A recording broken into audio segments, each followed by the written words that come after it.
의원 두 분을 모시고 강원도 정치권 소식을 들어보는 시간이죠. 지금 도종훈입니다. 오늘은 더불어민주당 대선 후보 경선에 뛰어들었다가 예비 경선 문턱에서 고배를 마시고 다시 강원도로 돌아온 최문순 지사에게 남아있는 강원도정 과제와 그리고 7월 임시회의 주요 이슈에 대해 짚어보려고 합니다. 잠시 동안 더불어민주당 대선 후보 경선이라는 외유에 나섰던 최문순 강원도지사. 이번 최문순 지사의 도전을 통해 강원도에 남는 건 뭘까요? 또 반드시 처리해야 할 급박한 강원도정의 안건들은 어떤 게 있을까요? 내일까지 진행될 강원도의회 7월 임시회에선 어떤 이슈들이 있었고 어떻게 처리됐을까요? 자세한 얘기 박인균 의원과 심상아 의원 두 분 도의원께 들어보겠습니다. 지금 회기 중이라 두 분 모두 전화로 연결합니다. 먼저 국민의힘 심상아 의원님 안녕하세요. 네, 안녕하십니까. 심상화입니다. 네, 다음은 더불어민주당 박인균 의원님 안녕하십니까? 네, 안녕하십니까. 박인균입니다. 네. 먼저 대선 후보 경선이라는 짧은 외유를 마치고 돌아온 최문순 강원지사에 대한 얘기부터 좀 들어보죠. 대선 후보 8명 중에서 6위에 포함이 되지 못했습니다. 그걸 보면서 강원도의 정치력이 얼마나 약한지를 잘 보여준 거다라면서 아쉬워하는 분도 계시고 그래도 자신의 정책을 당당하게 주장하며 최선을 다했고 강원도의 어려움을 중앙 정치권에 알린 계기가 됐다. 그래서 잘했다. 뭐 이런 분도 계실 겁니다. 두 분 의원께서는 이번 최문순 도지사의 대권 후보 도전 어떻게 보시는지 먼저 박인균 의원님께서 말씀해 주실까요? 네, 그렇습니다. 참 많이 아쉽지요. 이 강원도는 인구나 경제 면에서 작습니다. 그러다 보니까 항상 이 별 중요하지 않는 변방 또는 그 주변부의 그런 어떤 취급을 당해왔습니다. 정치 역시 그 동일하죠. 그러나 이번에 그 최문순 지사님과 이광재 의원님이 대선 출마를 하고 뭐 이래서 긍정적인 측면이 있습니다만 아쉽게도 그 경선 진출에는 실패했지요. 물론 이제 그 조금 전에 말씀드렸던 긍정적인 측면은 이 강원도도 사람 있다라는 어떤 선언적 의미가 가장 크다라고 할 수 있습니다. 예. 그리고 이제 뭐 이 덧붙여서 본다면은 현역 후보자들한테 강원도의 수건산업이라든가 이런 것들을 좀 수용하게 하는 이런 어떤 의의가 있다 이렇게 볼 수 있습니다. 예. 그런데 그 아쉬운 점은 좀 사퇴 전에 이 최문순 지사님과 이광재 의원님이 좀 해가지고 시너지를 높여서 이 관심을 받고 좀 더 이 교섭력을 높이는 이런 효과를 가졌으면 참 좋았겠다 이렇게 생각을 하는데 그러지 못해서 아쉽습니다. 예. 심상화 의원님은 어떻게 바라보셨는지요? 네. 먼저 최문순 지사님께서 최선을 다하셨다고 보고요. 또 고생하셨다는 말씀을 드립니다. 하지만 최문순 지사의 탈락이 강원도의 정치력이 약해서는 저는 아니라고 봅니다. 1992년 대선에서 강원도 출신 정중 회장님은 16%를 얻으셨고요. 4년 전 김진태 의원님은 자유한국당 대선 경선에서 2위를 했습니다. 강원도도 얼마든지 할 수 있다라는 것을 이제 보여주셨고요. 지난주에 광역단체장 지지율 조사를 보니까 예. 최문순 지사가 뒤에서 3등을 했습니다. 예. 도지사로서 도정을 잘 이끌고 또 도민들로부터 인정을 받으면 국민들로부터 대권주자로 인정받지 않을까 싶고요. 어쨌든 고생하셨고 최 지사님께서 중도 포기하지 않고 정정당당하게 승부를 치른 모습에 박수를 보냅니다. 네. 두 분께서 뭐 아주 크게는 아니지만 그래도 뭐 고생하셨다 이렇게 좀 좋게 말씀을 좀 해주신 것 같은데 자 그럼 이번에 최문순 강원도지사의 대권 도전이 강원도에 남긴 게 있다면 뭘까요? 이번에는 심상화 의원님부터 말씀해 주시죠. 네, 최문순 지사는 최문순 지사일 뿐입니다. 앞으로 계속 강원도 정치인들이 대권이든 뭐든 이제 도전해 나갈 것이고요. 야권의 유력한 주자로 거론되는 윤석열 전 검찰총장과 최재형 전 감사위원장도 강원도의 연고를 갖고 있습니다. 강원도가 우리나라 인구 3%의 정치력이 부족하다고 한탄하기보다는 예. 어떤 분들도 관심을 갖고 넓게 받아들이면 뭐 좋을 것 같다는 것이고요. 앞서서 이제 두 분 이제 윤석열 전 총장과 최재형 감사원장의 말씀을 드립니다. 네. 박인균 의원님께서는 어떻게 생각하시죠? 예, 강원도에 뭐가 이번에는 뭐 남았을까요? 약간 이 두 분이 출마가 이 선언적 의미에 그쳤다고 한다면은 향후에는 좀 더 적극적으로 우리 강원도 출신의 좋은 후보를 발굴하고 또 그분들이 출마 선언을 하고 또 도민의 의지와 열정을 모아서 이 또 도민들의 어떤 이 욕구 또는 어떤 바람 이런 것들을 함께 모으는 이런 작업. 그래서 하나가 돼서 시너지를 최대한 높이고 그리고 경쟁력을 강화시키는 이런 과제가 우리에게 남겨져 있다 이렇게 볼 수 있습니다. 예, 그렇군요. 그런데 최문순 지사가 다시 강원도지사의 자리로 돌아와서 가장 먼저 하신 게 코로나19 방역 대책회의를 주재한 거라고 저 들었습니다. 그만큼 이번 코로나19 확산이 심상치 않다는 뜻이겠죠. 자, 코로나19 확산과 관련한 강원도의 대책, 이게 적절히 이루어지고 있다고 생각하시는지요? 이번에는 박인균 의원님께서 먼저 말씀을 해 주실까요? 예, 그렇습니다. 참 이 코로나19 참 아주 징그럽도록 아주 길게 가고 있습니다. 우리 모두를 힘들게 하고 있습니다. 델타 변이 더 어렵게 하고 있죠. 물론 큰 원칙은 컨트롤 타워엔 중대본에서 지침을 내리고 이 큰 방향을 잡습니다만 우리 그 강원도 현장에서는 우리 강원도의 도지사님과 그 관계자들이 역시 현장에서 점검하고 실천하고 할 수밖에 없습니다. 이 철저하게 해야죠. 그래서 뭐 이 현장에서 조금 더 이렇게 그 느슨해질 수가 없습니다. 그래서 비교적 잘 승인하고 있다 이렇게 보여집니다. 네. 심 의원님은 어떻게 생각하십니까? 네, 최문순 지사께서 좋은 판단을 하셨는데요. 강원도보다는 저는 수도권이 더 심각한 것 같습니다. 예. 결국 정부가 백신을 빨리 수급했어야 하지 않나라고 이제 생각을 하고요. 방송에 나오는 서구 선진국들을 보면 시민들이 다 마스크를 벗고 다니는 모습을 볼 수 있습니다. 정부가 백신을 빨리 좀 수급해서 시민들이 백신을 접종할 수 있게 해줘야 하는데 자꾸 늦어지는 게 이제 문제라고 봅니다. 예. 이에 자영업자분들이나 소상공인들은 이미 한계에 다다른 상태라 더 큰 이제 걱정입니다. 앞으로 강원도에서 이제 코로나19 그 접종에 대해서 좀 더 세심하게 이끌어 나가야 될 것이라고 보여집니다. 예. 그 여름 휴가철이지 않습니까? 그 산과 네. 바다로 또 수도권에 계시는 분들이 또 많이 오실 수밖에 없는데, 자, 이런 상황에 대비한 강원도의 방역 대책 괜찮다고 보시는 건지요? 네, 지금 그리고 앞서서 네, 심 김동완 의원님. 의원님 뭐 말씀 하시렵니까? 제가 할까요? 예. 먼저 네네. 말씀하십시오. 예. 우리 심정아 의원님 조금 전에 백신 수급. 네. 이게 벌써 몇 달 전에 우리 제대로 공급 안 될 때 얘기 아닙니까? 지금은 미국과의 관계라든가 이런 속에서 도움을 받았고 또 이스라엘과의 또 이런 이야기도 있고 그래서 큰 흐름에서는 우리가 결코 백신 수급에 대해서 이 뒤처져 있지 않다. 뭐 이제 이렇게 말씀드릴 수 있고요. 어떤 그 마스크 외국에서 벗는다라고 얘기를 하셨는데 지금 보면은 이 델타 변이라든가 이런 건 마스크를 뚫고 감염되는 사례가 있기 때문에 외국에서도 그 정책을 실시했다가 다 취소하고 다시 마스크 쓰자 이런 흐름으로 변하고 있습니다. 그래서 조금 사실을 조금 다르게 얘기하시는 것 같고요.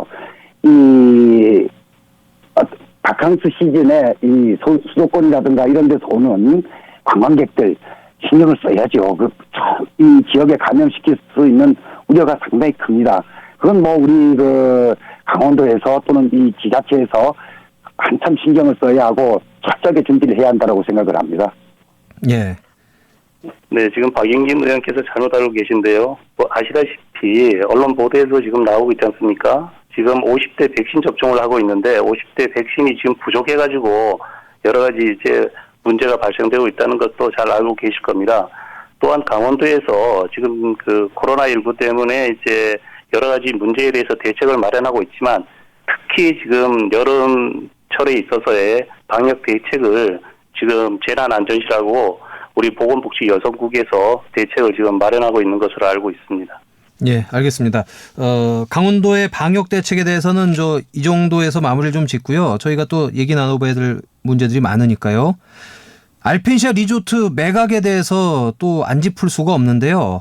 그 낙찰을 받은 KH 강원개발 이 공개 입찰 과정에서 부정 낙찰 의혹이 있다. 또 일부 언론사의 보도에서는 강원도가 부정 의혹을 시인했다. 또 이렇게 기사가 나오고 있습니다. 이 부분에 대해서는 어떻게 생각하시는지요? 먼저 제가, 심 의원님부터. 네. 예, 제가 먼저 말씀을 드리겠습니다. 그 부정 낙찰의 이제 내용은 KH그룹 관계사 두 곳이 입찰에 참여했느냐 안 했느냐의 이제 문제인데요. 예. KH그룹 관계사 두 곳이 사실이라면 위법성이 이제 매우 심각한 것입니다. 네. 이는 사업자 간 입찰의 공정성을 해하는 행위로 형법에 명시한 전형적인 입찰 방해죄 위반에 이제 해당한다고 합니다. 또한 이 과정에서 강원도 개발공사나 강원도가 개입하거나 인지하고도 이를 묵인 및 동조하였다면 업무상 배임 및 업무상 공범 등 중죄에 이제 해당할 수도 있다고 하고요. 예. 어제 이제 강원도 기조실 그 업무 보고에서 기획조정실장이 두 곳이 KH 관계사라고 인정을 했습니다. 네. 이에 이제 강원도 감사위원회에서 이제 감사도 이루어질 것이고요. 제가 알기로는 내일 이제 사회단체에서 공정거래위원회라든가 검찰에 이제 그 고발장을 이제 접수한다는 이야기를 들었습니다. 이제 법적 조치가 취해질 것으로 보고 있습니다. 네. 그러니까 그 언론사의 보도가 맞는 거네요. 예, 맞다고 기획조정실장이 인정을 했습니다. 네. 그런데 또 그 최문순 강원도지사께서는 국가기관에서 엄정한 절차에 따라서 진행된 것이기 때문에 어떤 조그마한 문제도 있을 수 없다. 뭐 원론적인 수준의 답변을 또 한 걸로 알고 있는데 그럼에도 어쨌든 기획조정실장이 시인을 했기 때문에 이 부분에 대해서는 감사원이라든가 여러 가지 조사가 들어갈 것이다. 이렇게 전망하신다는 말씀이신 거죠? 네, 그렇게 지금 네. 진행되고 있습니다. 예. 박인균 의원님 어떻습니까? 예, 우리 조금 전에 심상하 의원님께서 이 공개 입찰 과정에서 부정 낙찰, 사전 단합, 페이퍼 컴퍼니 그다음에 헐값 매각 2년 합의 등등의 이제 루머에 대해서 이제 그 얘기를 하시는데요. 좋습니다. 그럼 이게 사실이라면은 그리고 기조실장이 또 인정을 했다면 고소고발해서 법적인 절차를 밟아서 이 결정하면 되는 것입니다. 그래서 우리가 지금 얘기할 수 있는 것은 의혹 제기할 수 있습니다. 그러나 이게 정확한 어떤 근거를 가지고 좀 얘기했으면 좋겠다라는 것과 그다음에 기조실장 그 얘기를 하시는데 같은 보고를 받는데 인정을 했다라고 하시는 거에 대해서 어떻게 이렇게 서로가 다 지킬 수 있을까? 같은 공간에서 이런 좀 의구심이 있고요. 그럼 박 의원님께서는 어떻게 받아들이셨나요? 그 기조실장의 네 그렇게 알고 있습니다라는 부분을.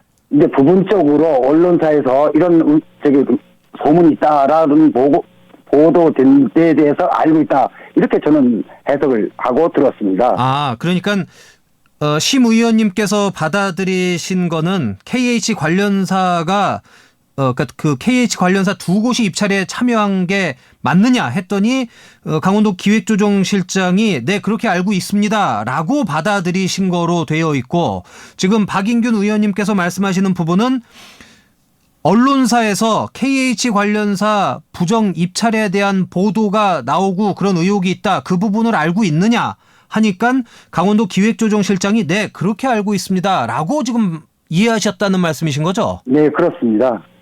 그 두 분이 같이 그 기획행정위원회 소속 아니신가요? 네, 맞습니다. 같은 공간에서 같은 시간에 보고를 받고 질의를 하고 이렇게 합니다. 예, 그런데 질의자는 저고요. 네네. 거기에서 답변자는 그 박현수 강원도 이제 기획 조정실장이었거든요. 예. 두 분이 질의 답변하는 게 내용이 정확하지 제3자가 해석하는 것은 여러 가지 이제 해석을 할 수 있습니다. 결국 이제 민주당 의원님이시니까 민주당 쪽에 좀 이롭게 지금 해석하지 않나 저는 이렇게 보고 있고요. 명확한 팩트는 어제 나왔던가 하고 어제 보도 자료에 나왔던 게 그게 영상으로 나왔는데 거기에 거짓이 있을 수 있겠습니까? 네. 그러니까 심 의원님께서 말씀하시는 거는 그 기획행정위원회 질의를 하실 때 KH 관련사가 입찰에 참여한 거 맞죠 했더니 그 다음에 무슨 말들이 있었던 게 아니고 바로 기획조정실장이 네 그렇게 알고 있습니다라고 답을 했다라는 말씀이신 거죠? 네, KH그룹 관계사 두 곳이 입찰에 참여한 것이 맞죠라고 해서 네 그렇게 알고 있습니다라는 게 그게 어제 나왔던 팩트입니다. 박 의원님. 예. 예, 이 부분에 대해서 네. 기자 하는 것은 이제 심 의원님하고 저하고 평행선을 달릴 수밖에 없는데요. 예. 예, 저는 차라리 이럴 바에는 우리 시민의원님께서 직접 검찰이나 경찰에 고소 고발하는 거 어떤가. 그래서 거기에 따라서 이 재판 결과를 받아보는 것이 가장 정확한 게 아닌가. 지금 당장 고소 고발 좀 들어가면 어떨까 이렇게 권유를 좀 하고 싶습니다. 네. 아니, 제가 좀 말씀드리고 싶은데요. 다른 분이 그렇게 하면 저는 이해를 합니다. 그런데 강원도 의회에서 할 수 있는 권한이 있는데 강원도 의회에서 강원도 감사위원회에서 감사 조치가 먼저 이루어질 수 가는 게 우리 의원들의 권한이거든요. 그런데 도의원이 그 강원도의 문제를 제기하면서 다른 사법기관에 먼저 가서 고소 고발을 한다는 게 상식적으로 이게 이해가 됩니까? 그런 것은 사회단체라든가 해당 그 당사자들 분들이 예를 들어서 피해를 본 어느 기업체라든가 그런 데에서 사법기관에 이제 고소나 고발을 하는 것이 바람직하지 강원도 의원이 이런 문제를 제기함에 있어가지고 사법기관에 한다는 거면 매일 강원도 의회의 행정을 사법기관에 맡겨야 됩니까? 박영진 의원께서는 지금 말씀을 잘못하신 겁니다. 네, 시민은 좋습니다. 보편적으로 우리가 이 상대 정당이나 상대 정당의 단체장이 있는 경우 어떤 명백한 잘못을 저질렀다 할 경우 물론 의원이 직접 하지는 않습니다만은 그 의원들이 속해 있는 정당이나 또 이 가까운 정당 또는 단체 등을 통해서 우리가 고소 고발이 난무해 왔지 않습니까? 지금까지 그게 보편적인 관례거든요. 결정적인 하자가 있다 할 경우 그렇다면 얼마든지 간접적인 직접 하지 않는다 하더라도 간접적인 방법이 있는데 그 방법을 왜 안 쓰는지 모르겠습니다. 중요한 것은 딱 한 가지입니다. 최문순 지사께서 KH그룹 관계사가 아니다라고 말씀하시면 모든 것이 끝납니다. 그런데 그렇게 지금 말씀하지 못하고 계시지 않습니까? 네. 어떻게 답변하시겠습니까? 그 부분에 대해서 제가 정확하게 지사님이 이다 아니다라고 직접 얘기를 듣진 못했습니다. 제가 심 의원님은 어디서 그 얘기를 들으셨는지 모르겠지만 안 하셨다는 거 제가 말씀을 드리는 겁니다. 네. 자, 두 분, 예. 저희가 이 부분 말고도 같이 논의해야 될 얘기들이 많습니다. 근데 지금 어쨌든 어제 오늘 나왔던 KH 강원 개발 문제 때문에 지금 이렇게 설전이 벌어지고 있는데 아쉽지만 좀 시간 관계 때문에요. 요소 좀 맞춰야 될 것 같고 다음 주에 오늘 미처 못한 얘기 좀 이어서 해야 될 것 같습니다. 이제 맞춰야 될 것 같은데 두 분 괜찮으시죠? 어쩔 수 없죠. 아쉽지만. 네, 또 일주일 정도 지나면은 또 알펜시아 문제에 대해서 또 뭔가 다른 또 이슈들이 나올 수 있으니 그때 이 부분에 대해서 다시 얘기를 좀 해봐야 될 것 같습니다. 자, 지금 도종은 여기까지고요. 지금까지 박인균 의원님, 그다음에 심상화 의원님과 함께했습니다. 두 분 말씀 고맙습니다. 네, 감사합니다. 네, 수고하셨습니다. 감사합니다.